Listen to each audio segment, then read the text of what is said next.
Hello and welcome to the Brass Band Podcast Archive Edition. I'm Sarah Baumann. And I'm Kenny Crookston. And together we're here to uncover the amazing and unusual stories that define the brass band world.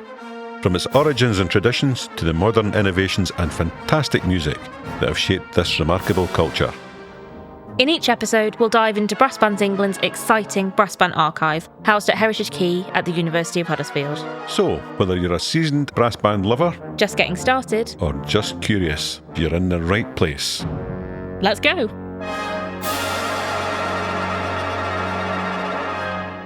Hello, Kenny. How are you doing? Hi, Sarah. I'm very good, thank you. So this week, we're talking all about brass band contesting, something that is so deeply ingrained in the fabric of everything that brass bands are and do. We've got a lot to talk about in this episode. There's a lot of really significant items within the archive that we're going to unpick, but there's also just so much in terms of what goes on now and how much people want to talk about it because they love and are passionate about it, it's fair to say. Kenny, what's the last contest that you took part in? The last contest I took part in was the Senior Trophy in Blackpool, quite recently. It was a lovely day actually in Blackpool. The sun was shining both inwardly and outwardly. So we had quite a successful day at that after a less good experience the year before, which saw us relegated from the Senior Cup. I was playing with the Newton Grange Silver Band, conducted by my wife, and we were delighted with the second place that we got. So congratulations to you all. Thank you. Yes, we had a number of the team taking part at Spring Festival this year, which is an annual contest that takes place in Blackpool. So lots of bandy types were over that way during the weekend. I think it's fair to say that we kind of take Blackpool over for the Friday and Saturday nights. It's a very social event actually. It's one of these ones where people like just gone there to meet their friends for other bands and their own bands, obviously celebrate together, commiserate together, whatever that looks like. But we're in Blackpool and a lot of people are just having a good time there. So we're going to talk all about brass band contesting and the culture of competition. Why do you like taking part in contests? What's so fun about it? I don't always, actually. I set out to enjoy taking part in contests, but it doesn't always end up being a pleasurable experience. I have some of the best moments in my life have taken place on a contest stage. You know, I've had some really fabulous experiences over the years. And I think the thing about it is nothing seems to inspire a band more than a contest. If you think about it, you've got a contest of maybe anywhere between sort of 10 or 20 bands there, numbers of that type. And somebody who's bought a ticket for the audience, maybe spent 20, 30 quid on that ticket, whatever it is. But think about it as £1 a band, you know. Yeah, it's good value, a contest day. They've spent £1 on listening to your band and you've really done everything you can to try and impress them. You know, they might spend 10 or 20 times that to come to one of your concerts, but for one band, but you know, we seem to put more into contests than we do into concerts in a lot of cases, which has always puzzled me. But everybody loves to get a bit of success. It's nice to be compared favourably to other bands, and nothing has driven the standard of brass bands across the whole world like competition. It's arguably one of the highest standard predominantly amateur music making in the world. And I don't think it would be anywhere near that without the contesting culture that we've had for over 170 years now. And I think from an individual's point of view, so many people that I speak to, they would really struggle to be in a band that didn't have that regular competition schedule because it pushes their own individual quality. It gives them something to drive for. And I know I'm definitely like that, which is why I need to practice my cornet more so I can get into more it. At all, is that? Yeah. But certainly, you know, I haven't played my instrument for a long time because it's really hard when you don't really have something that you're working towards. And that's where so many people drop off for whatever reason, after school or university or whatever that looks like. But brass banding has that intergenerational group of people still in it because they all have something that they're working towards, and I think that's so significant. Yeah, I mean, a lot of bands, their annual timetable, their annual calendar is driven by the contests that they go to, predominantly at the start of the year, everybody's preparing for their area contest. Used to be Butlins, which we don't have now, but, the area contest, the first big test of the year, and it feels almost like your annual audit, your annual health check, where are you as a band? Are we good enough to stay in the section we're in? Are we good enough to go up a section? These questions are all being asked, and it's all, of course, comparative judgment with other bands in the same area, same similar levels. And it goes on from there. The Spring Festival that was just talking about, things like the European Championships. We forgot to mention UniBrass earlier in the year, but we'll come to that later. And then the second half of the year is when it seems to get a bit more kind of serious. The British Open, the national finals, brass and concert, the big titles are being decided then. But it's your entire year would be determined by how you did in contest. Are we going to the national finals? Are we still in the British Open? These are the things that affect how much you're going to fundraise this year, for instance. Yeah. What targets do we have for next year? We want to get to the national finals, or, it's deemed as a good year if you do that sort of thing. So hugely important to how bands operate. Sometimes I wish bands spent more time focused on other things as well, but we all know that there's no getting away from the fact that brass band contests are, in our culture, arguably the biggest driver for standards that we have. So for those of you listening who are brass band novices and aren't so familiar with some of the terms and phrases that we've already thrown out, we're going to do a bit of a quick whistle-stop tour. So they come in many forms, it's fair to say, but there are probably two areas that you might have in terms of a test piece contest and an entertainment contest, I guess. What is the difference between those? Exactly what it says in the tin, really. The test piece, either set test piece or own choice test piece. I mean, the test pieces are basically pieces that have been written for performance at band contests. Mm-hmm. Traditionally, we've had a situation where you'll go to a contest and everybody will play the same piece. Sometimes when you explain this concept to people who are not familiar with it, they'll really wonder if there's an appetite for that. I can assure you, I've been at many contests where you'd have over 20 bands playing the same piece and thousands of people in the hall for the whole day. Not so much nowadays. Audiences tend to be a bit more choosy.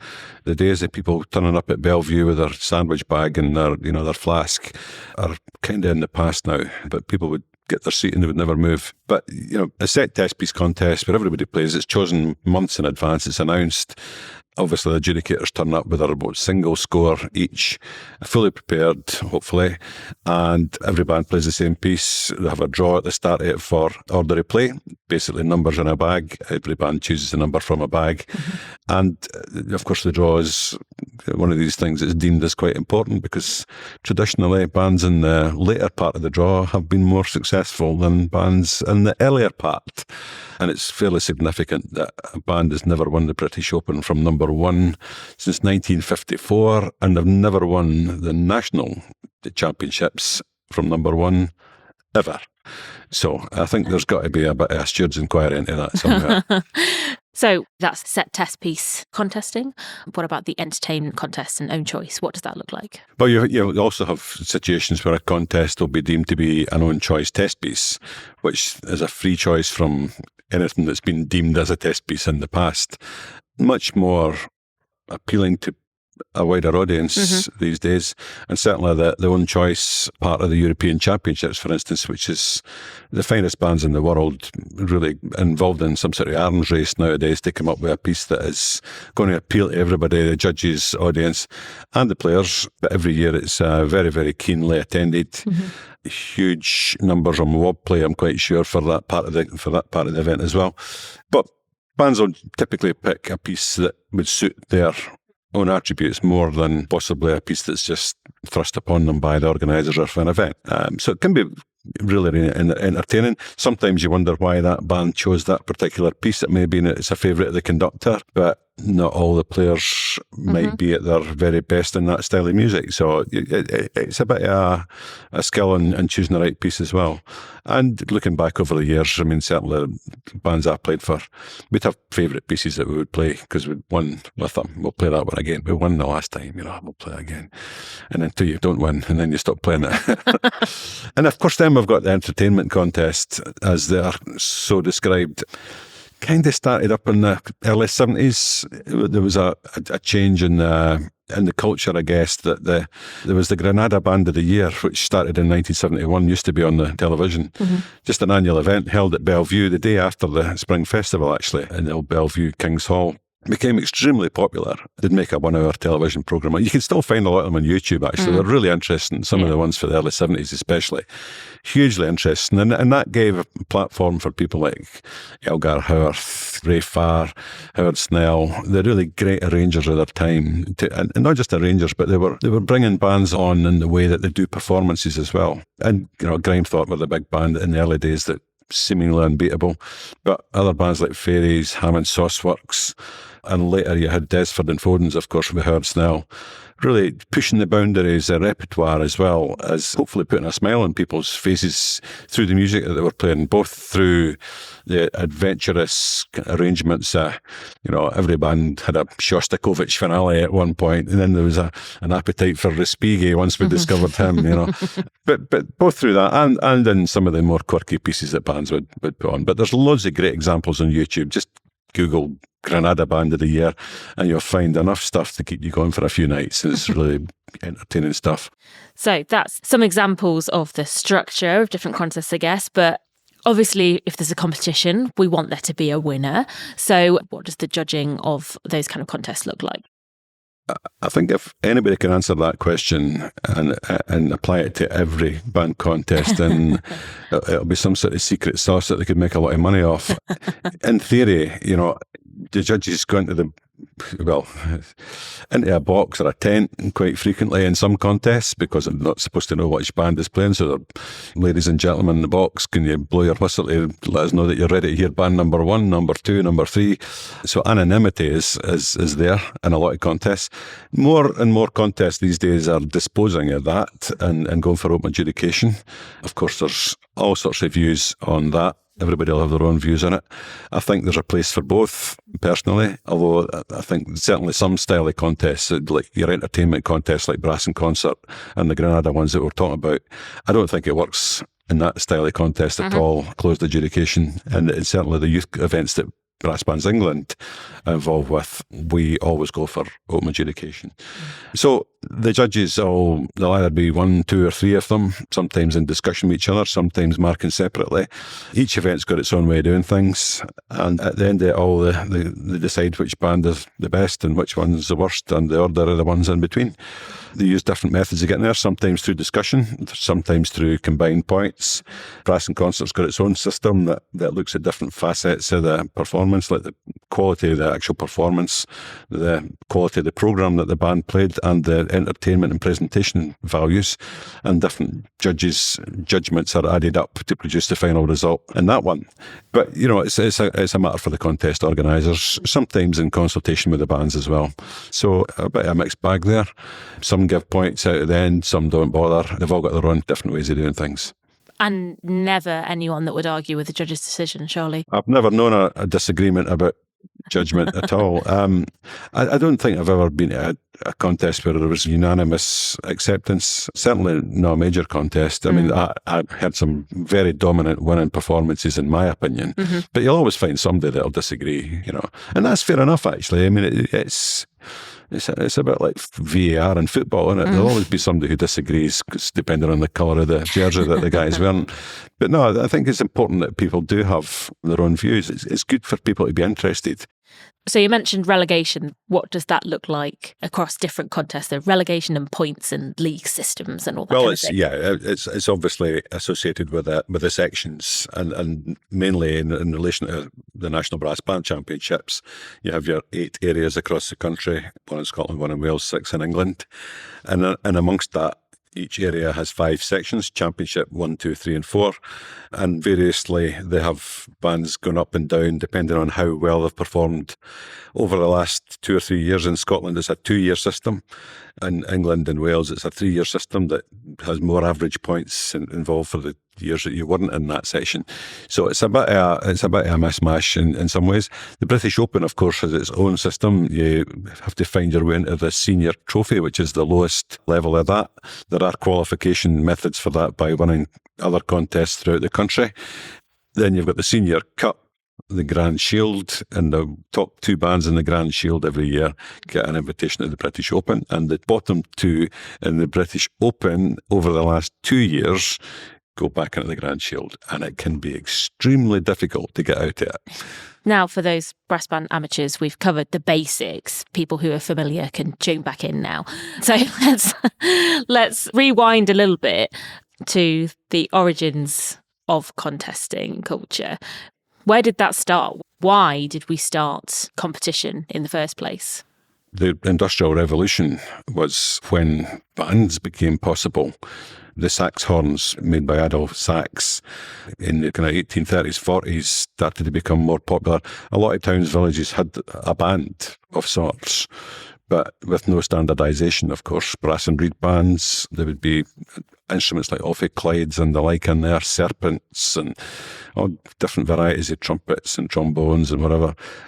But at the time of the Industrial Revolution and the growth of the railway network was really what made the brass band contest possible. Because if you think about it, before that, people couldn't travel large distances and back in a day. So cities like Leeds or Manchester, at the centre of a railway network, London as well, bands in the area, or even a bit more kind of wider nationally, were able to travel there and back in a day and go and compete against each other. And some businessmen saw the potential in this, decided they would put on events like places like the Crystal Palace in 1860 or Bellevue in Manchester from 1853. And we saw the very first special railway excursions, probably in the world actually. They weren't football specials because football hadn't been invented yet, or organised football hadn't been established yet. There were 2 brass band contests in Manchester and London. And we've got amazing examples of contest programmes from both Bellevue and Crystal Palace, and Crystal Palace programmes ranging from 1900 to 1938. So amazing relics of that point of banding. And what would the audience be like at that point? It was typically over 50,000 people. You know, every small village in the north of England would enter the contest if they had a band that was able to be at that level. And entire villages would go to support their local band. Of course, you wouldn't get 50,000 people listening to one single band. At Crystal Palace, there were bandstands spread throughout the grounds. The championship contest took place in a hall inside, concert room, I believe it was, in Crystal Palace. And there would be a few thousand in there, typical audiences that we used to get at the Albert Hall a few years ago.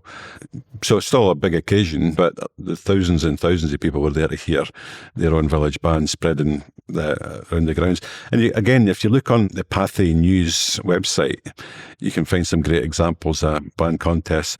The Working Men's Band Festival at the Crystal Palace, you know, it's very kind of BBC style of time.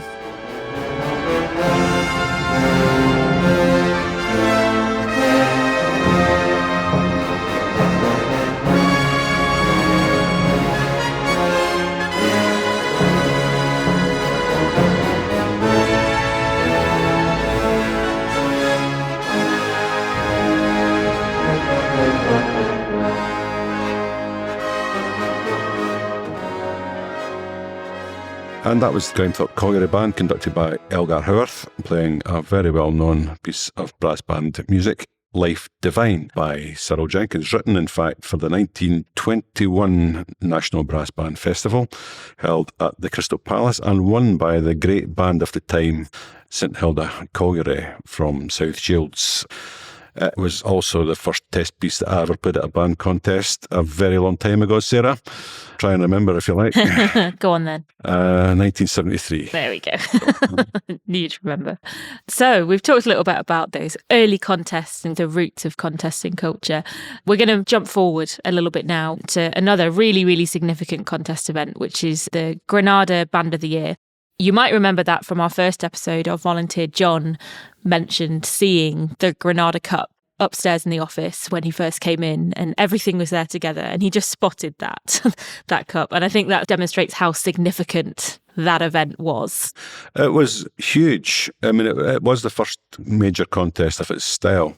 And although that event itself lasted about 17 years, I think it was, before they pulled it. And I think it was the usual story. Viewing figures had dropped a bit, But the event itself was still very good in terms of the way that the bands had approached it, and it changed significantly.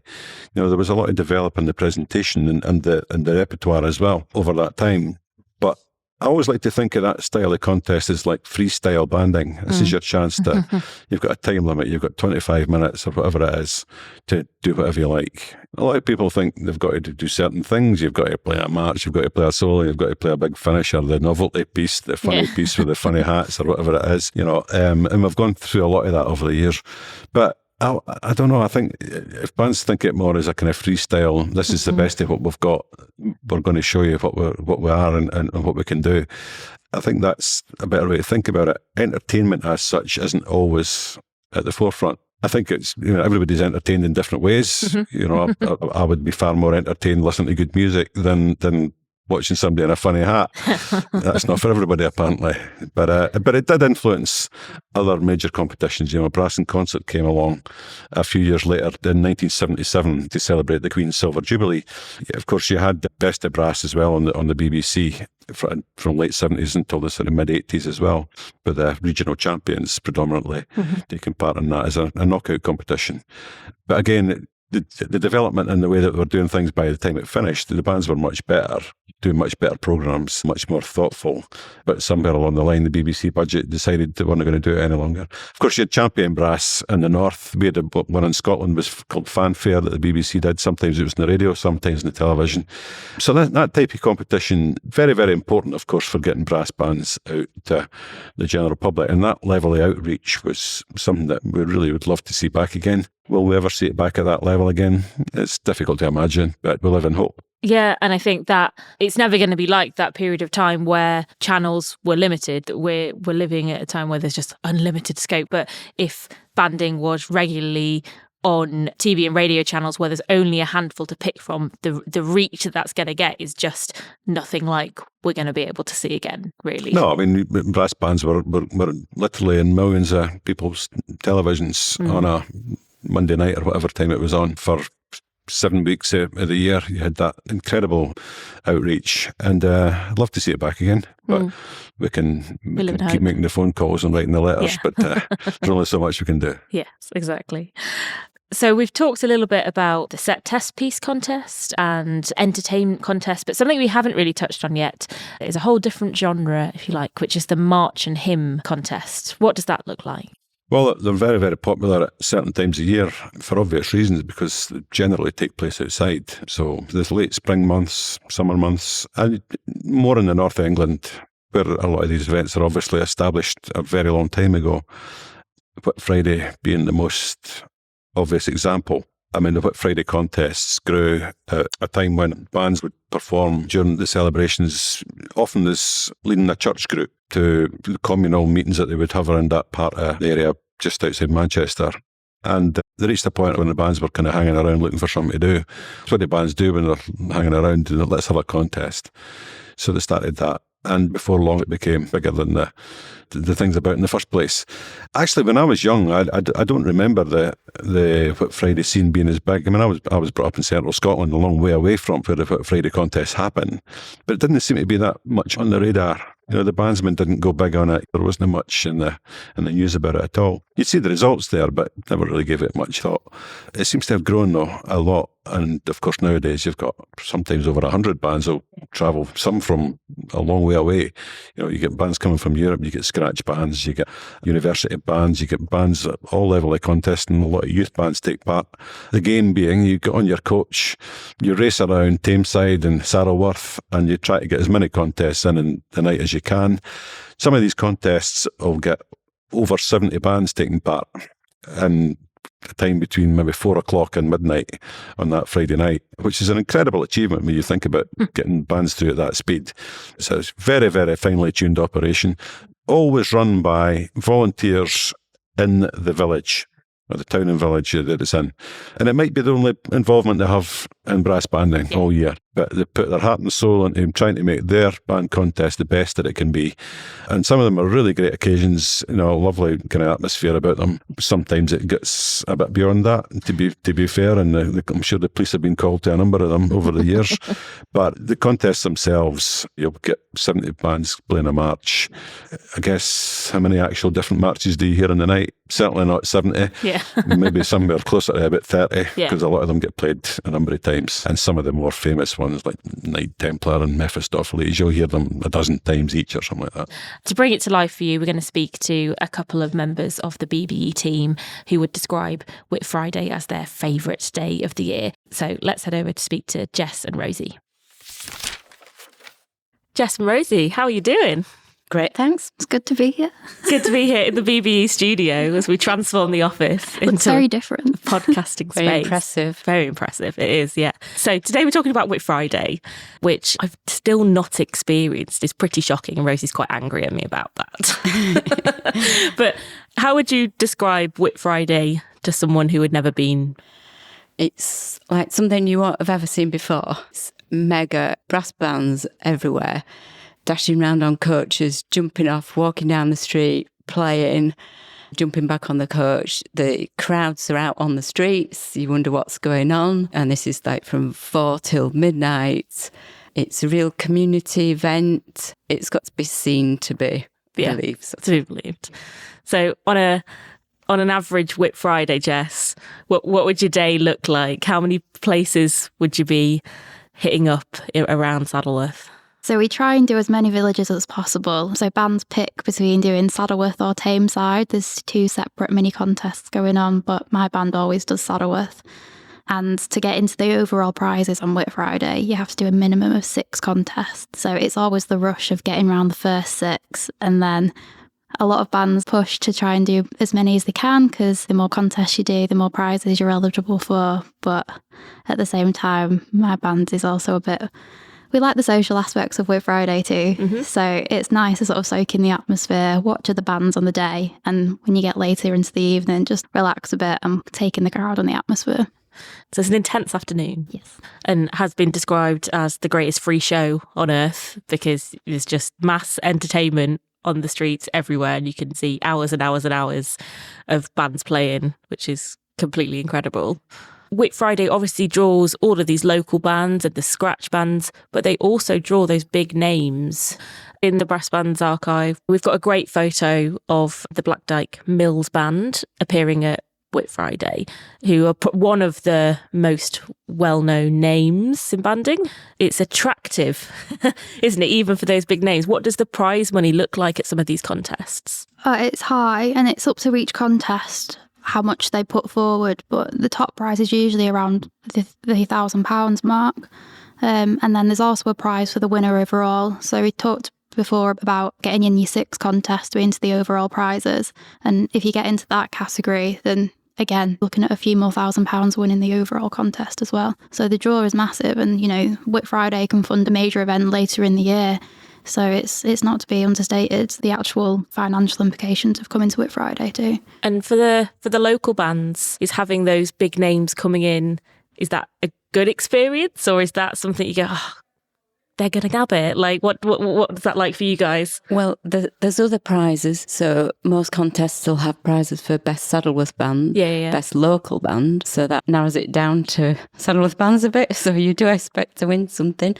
It's quite exciting if you turn up somewhere and there's Brighouse in front of you, but then if you're following them on and you're playing the same march, you think, we're not going to sound so good, are we? But it's great that you can watch them playing and the buzz. You know, I've seen them and we're in the same contest. But yeah, so local and Saddleworth bands can expect to pick up some prizes. And then the section prizes, so you might get first, second, third, fourth section prize. So there's quite a lot to go at. You don't expect to be up with the top bands. Mm. Yeah, and you always get the odd surprise result as well. So that's always interesting when it takes a few days for the results to come out at Whit Friday. It's not an immediate thing after the contest. So you're waiting over the weekend, and one village might announce on the Friday night, but then you wait until Monday for the final village to announce. And, you know, if there's a fluke result in there, it always causes a bit of controversy in the brass band world, which is everyone enjoys a little bit. If you could put one experience or memory or item into the archive from one of your Whit Fridays, what would it be? I play in Delft Band, which I'm always telling people about. The best experience is every year when Delft Band play in Delft. So we arrive and we're lined up at the side of the library. There's a vicar or a little child to be stood at the front with a little placard, and it'll say Delft Band, Ravenswood. And they walk down the street in front of your band so everyone knows who it is.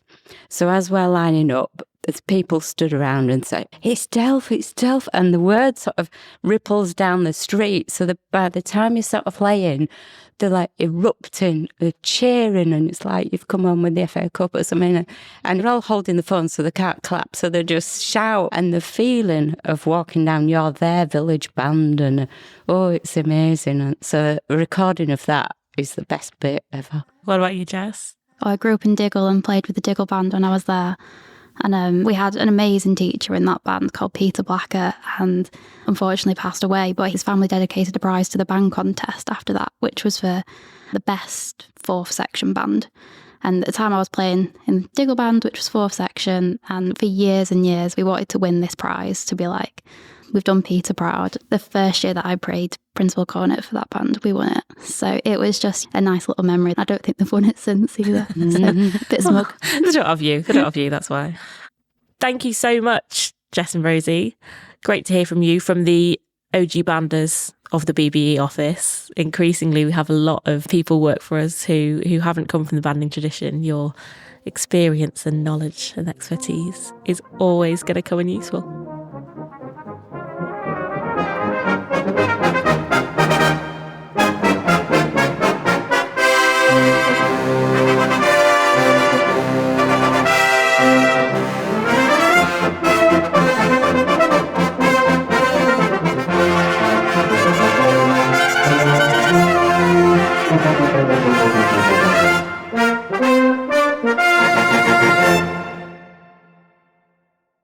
And that was the march Mephistopheles by the wonderfully named Shipley Douglas, played by the Yorkshire Building Society Band, conducted by David King. I think that was in 2005, Sarah, at Whit Friday.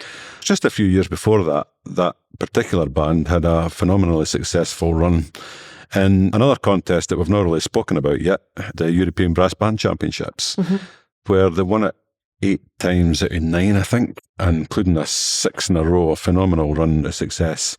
A phenomenally good band and conductor duo as well at that time. Big link there from Whit Friday to the European Brass Band Championships. So let's leap from Saddleworth to Europe. So what's so special about the European Brass Band Championships? I think it's become, it started as a bit like the After a Lord Mayor's Show. It was almost an exhibition event in 1978. In the Royal Albert Hall, held on the Sunday after the National Brass Band Championships in October. It was actually started by a person called Robert Alexander, who ran the National at the time. He had owned the British Bandsman as well. Character who will not be remembered with universal fondness in brass banding, principally because it didn't end well for him. And I think some of the bands that took part in the 1980 event never actually got paid their prize money yet. But his place in history was introducing the European Brass Band Championships. And of course, Boozy and Hawkes, Besson picked it up around the same time. They had a big interest in it and ended up becoming the custodians of the competition. It ran for 5 years in the Royal Albert Hall. It always had that kind of Sunday feel about it. It was never as vibrant. It never had quite the audience that the National would have on a Saturday. That's not to say there weren't some great performances, because there were. I was witness to some of them myself at that time. So it ran in the Royal Albert Hall until 1982. I actually played in the last one there. And then it sort of became Brass Band Eurovision and started going around the continent, moving to places like, the first one was in Kerkrade in the Netherlands, 1983, and it was Copenhagen, Lucerne, Bergen, places like that. Basically, the main brass band countries would take their turn, and of course it would come back to England. It was held in Edinburgh as well. I played in one in Nottingham. Birmingham became the English venue for it in about 2000. So it's that event that's travelled round. It's been a great advert for brass bands around the continent, and it's grown into Well, the president of the European Brass Band Association, which was established in 1995, Ulf Rosenberg from Norway now, but he'll tell you that it is the most prestigious band contest in the world. And I think there is an argument for that. It's certainly not been around as long as the British Open or the National, but the standard of playing at the very top of it is the best you'll ever hear from brass bands. And I was very fortunate just a few weeks ago to be in Palanga in Lithuania. It's the first time it's gone to Eastern Europe, actually. But again, some really wonderful playing there. And, it took 10 years or so for a non-British band to win it. Now there are 3 different Swiss bands that have won it 4 times in the last 9 years. 2 different Norwegian bands have won it. Belgium's won it 3 times. It's now very difficult for a British band to win the European Brass Band Championships. And only really Black Dyke and Corey have achieved it in the last few years. Also in Lithuania, you were there pitching because we will be running the European Brass Band Championships again in 2028. We delivered the event in Birmingham in 2022 in a fresh out of pandemic world with very little notice, and we're really, really delighted that we're going to be taking it on again in 2028, which coincidentally is the 50th anniversary of the event first starting. It is. It's obviously not the 50th contest because of the pandemic, but I think it was very suitable, and we're very grateful to delegates of the European Brass Band Association for giving us that opportunity to take it back to the city that it started in 50 years after. Not the same venue. It was the Royal Albert Hall. We had to answer a few questions about why it's not the Royal Albert Hall, but it's the Royal Festival Hall, which is very different but equally good. Wonderful venue. And we're really looking forward to making the same or better impression that we made in Birmingham, not just inside the concert hall. Yeah. And welcoming more people to understand what brass banding is and does is a big part of that. And there'll definitely be work and exhibitions around the Brass Bands archive that we're talking about today at that event as well. So stay tuned for more information about that. In the archive, there are a number of vintage programmes from the European Championships. There are banners from when it was delivered in London in 1997, stand banners from that event, but also a handful of relics from when we delivered it in 2022 as well. It's always important to remember that the archive is living and growing all the time. So I think now's a good time to go to another one of our guests, Nigel Stevens. Now, Nigel wears many hats, and he's going to be using a couple of those hats when he speaks to us in this conversation. He is a trustee of Brass Bands England. He is also the English delegate for the European Brass Band Association, so he's involved in the organisation of that event, and he is the CEO of the Brass in Concert contest too. So he's deeply, deeply involved in brass banding and brass band contesting too. So I'm here in Gateshead with Nigel Stevens. Nigel, you've been involved with Brass in Concert for approximately 5 years. Would you like to tell us how you initially got involved? I mean, it came at a perfect time in my life, really. I had worked in the corporate world for many years, been lucky enough to retire early or unlucky enough. And branding had always been my passion, the thing that I'd always looked to keep me stable, and it gave me energy and real joy.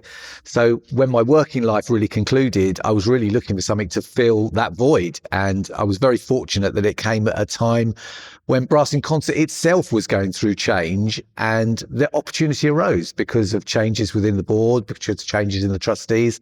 And I threw my hat into the ring as potentially somebody that could offer them some change, some new thoughts, and I was taken up on that. So that was a cool time for me to come on board. There was no resistance to change, which is really unusual in a brass band organisation, and that's how it all began, really. Brass in Concert has clearly developed enormously since it came to the Sage in 2005. It was actually one of the very first events that took place here.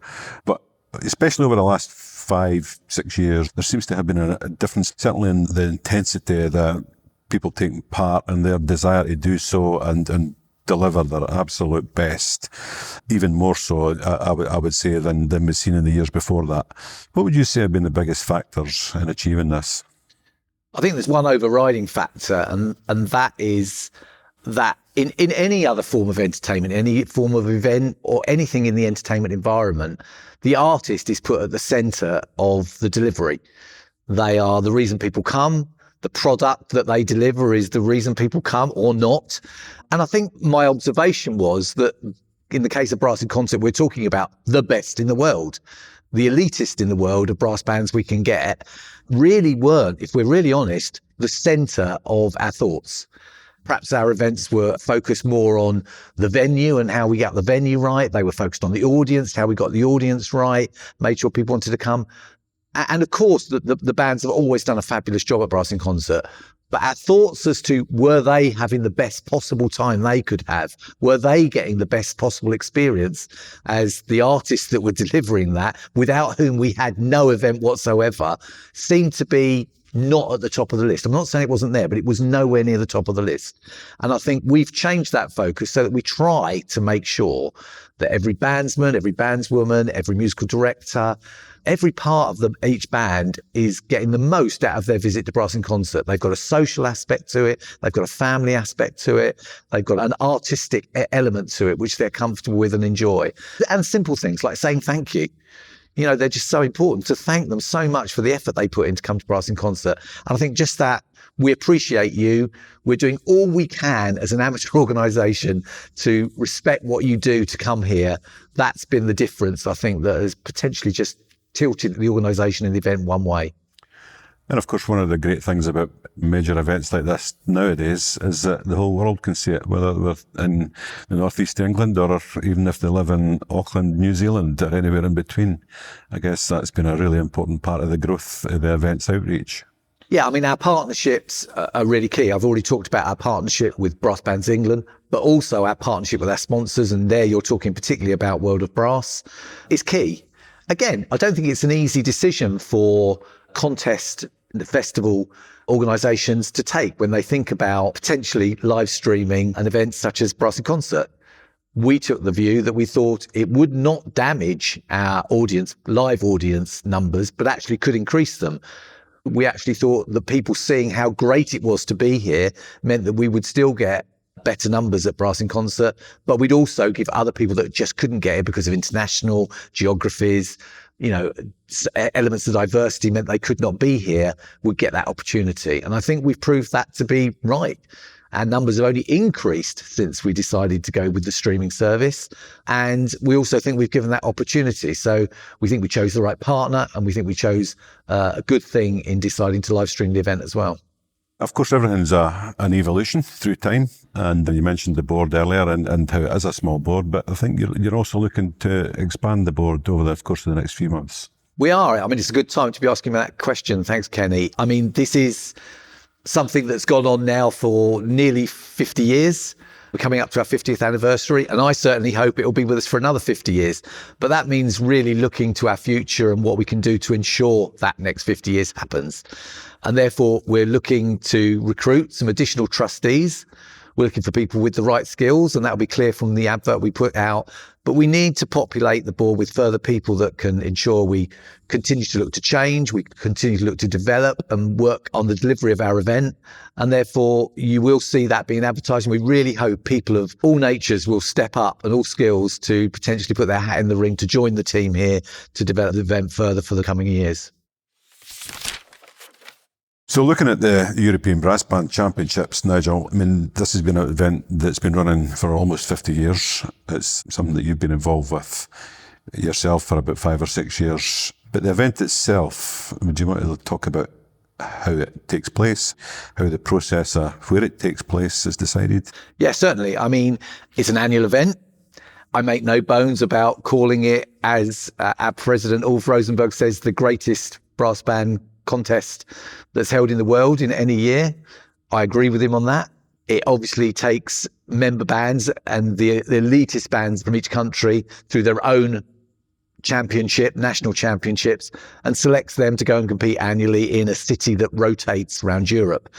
Those host cities have to bid as to whether they want to take the championship, and they have to present to EBA and its national delegates from across all the countries that are members that proposition to be the host city for a future year. And that is either approved by the delegates of those member countries or not. And we've seen an evolution. Of course, it was usually the English or Welsh band that won it in the early days. And then the Norwegians started winning it, the Belgians, and more recently the Swiss have really quite started to dominate it. How do you see the future evolution of the event in terms of the competitors and the style of the event itself? The event has been very successful in the format it's in, but it does indeed vary depending on the country that it goes to. There's no doubt, I don't think, that countries that are at the forefront of banding have great culture in respect of brass banding, find it potentially easier to deliver than countries that have less exposure to that culture and in terms of volumes and numbers of people that support brass banding in some way. But the event itself is a common structure, which has proved very successful. However, I think EBBA are open to change. They're open to ideas. Each time it's hosted, there's a lot of negotiation about the format and the way it's going to be held in that country. And countries do ask for change depending on how they see the delivery of the event in their particular country. Going forward, my own view is that they can continue to need to look at change and how, again, they respond to markets and audiences that want to be part of that European challenge. I mean, it's gone from being very much a single day event. I mean, its roots in the day after the national championships at the Royal Albert Hall, before it started on its odyssey around European cities, but still in its earlier years, very much a one-day event. It's now become a week-long festival, side events taking place during the week and important elements like the European Youth Brass Band. This obviously must impact hugely on the type of organisations and the magnitude of organisations that take on the responsibility of running the event. Yeah, it does indeed. It's something I'm very passionate about, albeit I'm really still the new boy on the block as far as the management of the Europeans through EBBA. And that is, there are these four bits or organised parts of it that deliver any Europeans. There's obviously the bands that have a huge outlay to be able to travel to a foreign country to take their whole band to wherever in Europe it's got to go, and that's a huge expense, and their only reward really is through the prizes that they may or may not win from going. There's obviously then the host country itself that has a big responsibility and a big financial risk that it takes with the delivery of each event they are responsible for, and they've got to balance the books through ticket sales and through any money they can get through hosting it. You've got EBBA themselves, who obviously are an organisation that have to take risks themselves. And then finally, of course, you've got each of the nations that form up the membership of EBBA. And in England's case, Brass Bands England is obviously the host national association. And obviously they have a responsibility. They provide the candidates for the European Youth Brass Band. They have their say as a delegate within the family of EBBA. And each of those four pieces really make up the financial risks, the delivery of the Europeans. And I think that's something that really needs to be looked at to see how the balance between those four parts to the equation take risk, have to take financial risks in order to deliver the overall event. And I really think that potentially there is some room for a rebalancing of those four parts to the equation. And of course, representing Brass Bands England, you'll have the chance to be two parts of that risk in the next 4 years when England hosts the 2028 European Championships in London. I'm sure you must be looking forward to that big challenge. Immensely. I mean, it's not only just another Europeans, it's the 50th anniversary of the Europeans. And never mind football's coming home, brass banding's coming home in 2028 to its home in London. We've pledged it to be at the South Bank Centre and featuring obviously the Royal Festival Hall. And it's a hugely inspiring project that I really hope I can continue to be a major part of right the way through to 2028. We're looking for it to be special and different from other Europeans. We know it's a celebration of 50 years of incredible European collaboration. And I really think we've got some great creatives and ideas that will mean everybody is going to want to be there.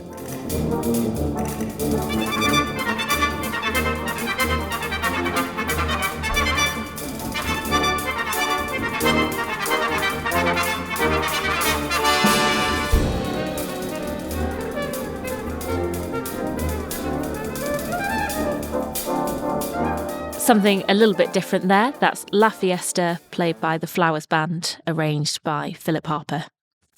So as we've said, we've got a number of different medals, trophies, badges and celebrations of success within the archive, including the Boozy and Hawks Youth Cup. And a lot of the conversation that we've had already has focused on senior banding, I guess, adult competition.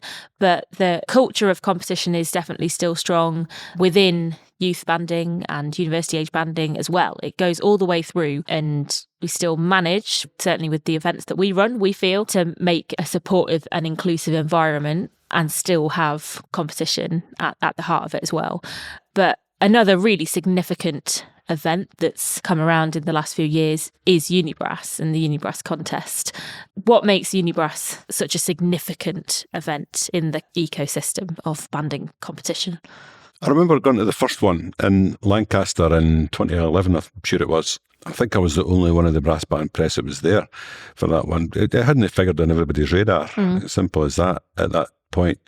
But it was obvious at that moment that this was something that was really desperately needed. We've produced generations of players in schools and youth bands, and very often they would go away to their university in a different place and give up playing, possibly never to return, possibly to return when their own children were beginning to play, 15, 20 years later or so, but largely lost. And it was a demographic that was sadly missing from banding for far too long.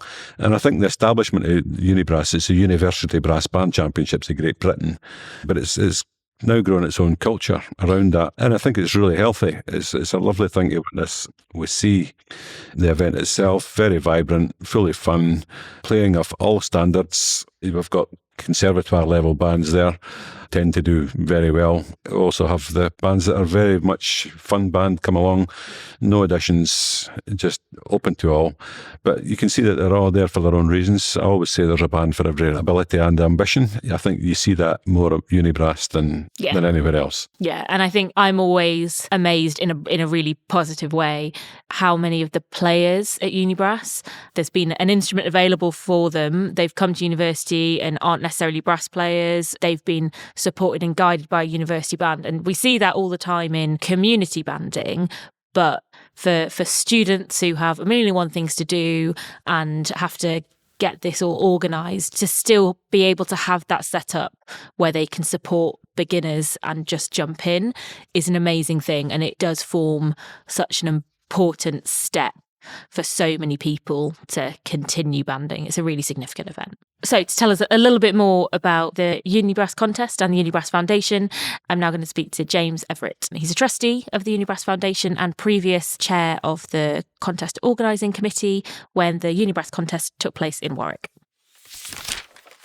So I'm joined by James Everett. Hi, James. Hi, nice to see you. So James, tell us a little bit more about the UniBrass Foundation and what it does.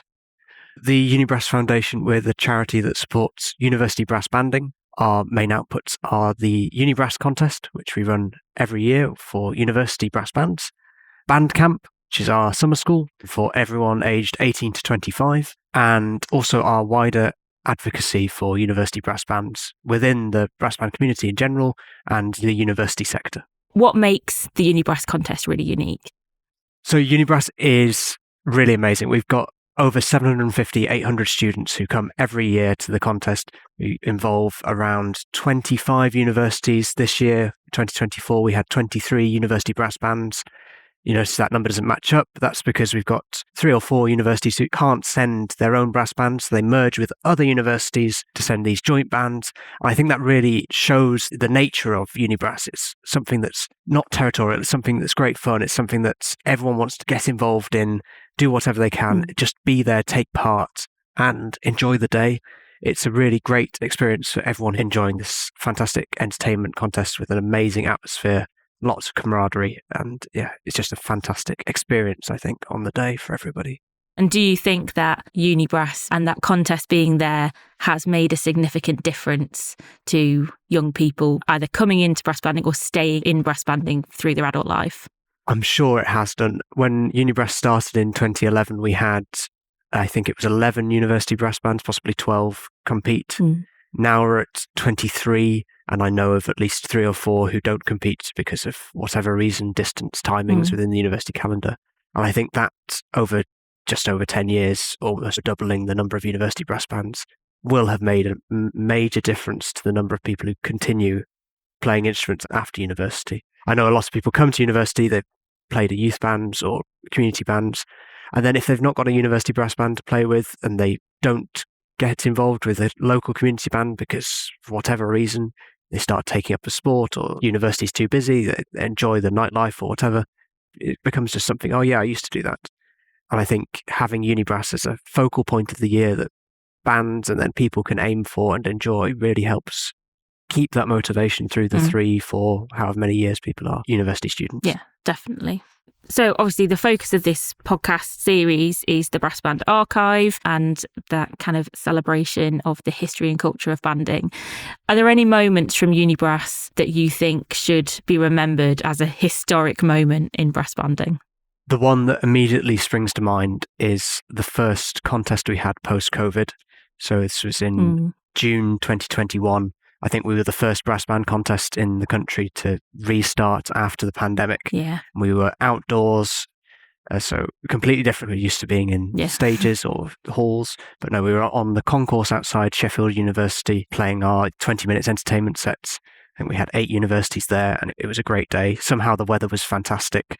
The bands played amazingly, and it was a great day. And a fantastic experience to be back feeling like we were doing proper banding and coming out of the previous 12, 18 months. Well, we'll find a way to get that moment there in the archive somehow, I'm sure. Yeah.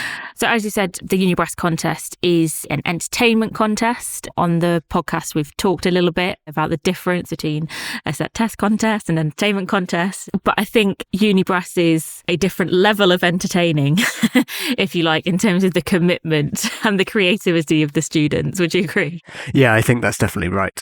So it's an entertainment contest. We do 20-minute entertainment sets. And what that broadly means is, I think for the last 3+ years, we've done 100 points for musicality and 50 points for entertainment. But in reality, what that means for the students is we want an entertaining day. We want people to come along and enjoy it as a spectacle as much as a musical experience. So we'll have costumes, video, a lot of choreography. They might do a voiceover or acting in front of the stage. There's a real creativity about how they can push the bounds of entertainment. What we often suggest as a starting point for students is our gala concert. So every year we run a gala concert where we get a big name band in and they do their entertainment sets that they're showcasing that year, either because of Brass in Concert or some other entertainment platform. And the students take that as a starting point, and you see a lot of people go away, we can use the slideshow, we can use a voiceover, we can use people all over the auditorium. And they run with that and they push it that bit further. And it's always exciting, and it's always a very different experience to what you might expect from a brass band contest. And I think that's a great example of contest organisers really wanting the participant experience to be really, really good. And there's lots of things that UniBrass do that really highlights that and makes it a great experience for people coming to the event, which is amazing. Thank you so much, James. It's been really brilliant to speak to you. How can people listening find a bit more about UniBrass? So you can go to our website, unibrass.co.uk, and everything is on there. We also are on Facebook. We're on whatever is formerly known as Twitter. We're on Instagram. Our YouTube channel is full of videos from past UniBrass contests, and I would recommend you watch them to get a real feel for the experience you'd have at UniBrass. And of course, you can come to UniBrass 2025, which will be in Cardiff next February. So we've heard from James all about the amazing stuff that UniBrass does, and a really good example of a new contest, attracting a new audience and attracting that younger demographic to keep involved in banding, which is something that we're always looking at how we can do. Does competition and contest still have a place in banding now and banding in the future? I thoroughly believe that it always will have. I think, the culture is built on the contesting history. And that's not to say that some of the best things that bands do are not at concerts, and we've heard some wonderful concert performances over the years at things like the Proms as well, even quite recently. But I think there are some interesting questions that are posed to brass band contests. Are the days of the 20-band set test piece contest numbered? I think there's a real question there, and we do go to things like the British Open and the national finals. The audience are quite selective now about which bands they're listening to, so certainly 20 bands don't get listened to by everybody, and some of them may only have a few hundred people in the hall. So that's maybe something that we need to think about. it is public entertainment at the end of the day. It's supposed to be.